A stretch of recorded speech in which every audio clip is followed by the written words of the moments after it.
everyone, my name is Giulia, I'm a documentary filmmaker and photographer, and today I'm going to teach you how to shoot video with your phone.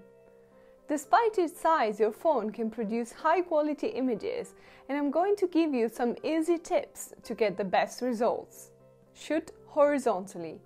Think of the beach. The horizon is the line where the ocean meets the sky. Horizontal is also a position of a camera. Make sure you hold your phone horizontally, not vertical.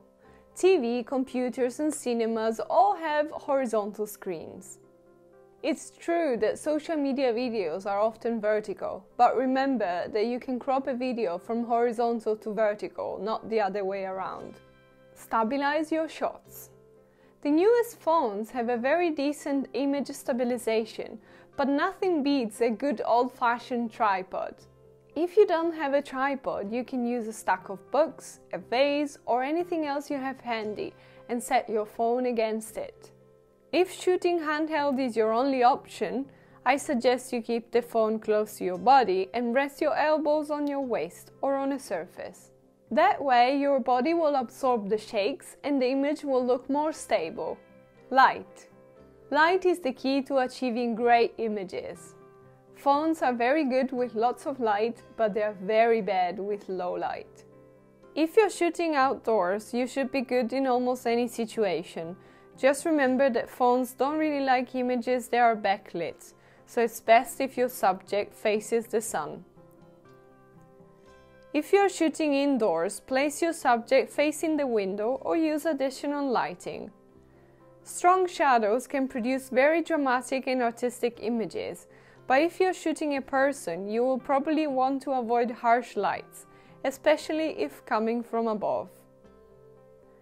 The best soft light outdoors will be on a cloudy day, and indoors it's a lamp with a fabric shade. Also remember that your phone is smart, but it works in automatic. If you place your subject in between an area of harsh light and dark shadows, your phone will constantly try to balance the two, and the result will be a bit jittering. Front and rear-facing camera.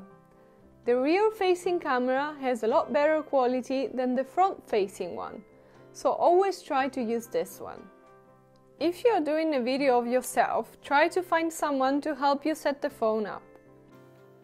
If using the front-facing camera is your only option, look directly at the lens, not at yourself on the screen. Maintaining eye contact at all times is super important. Don't use the zoom. Avoid using the built-in camera zoom. It's a digital zoom, which means it enlarges the image digitally and the quality isn't that great. If you want to have a closer shot of your subject, simply walk closer until you find the framing you like. Clean the lens. It seems obvious, but many people don't have the habit of cleaning the lens before they shoot. It's very easy to leave fingerprints or smudges on the lens, so it's super important to clean it often. Ideally, you would use a microfiber cloth like the one you use for your glasses.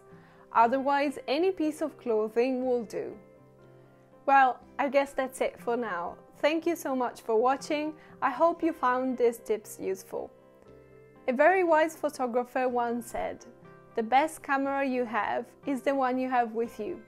So no matter what kind of gear you have, grab your phone and start shooting.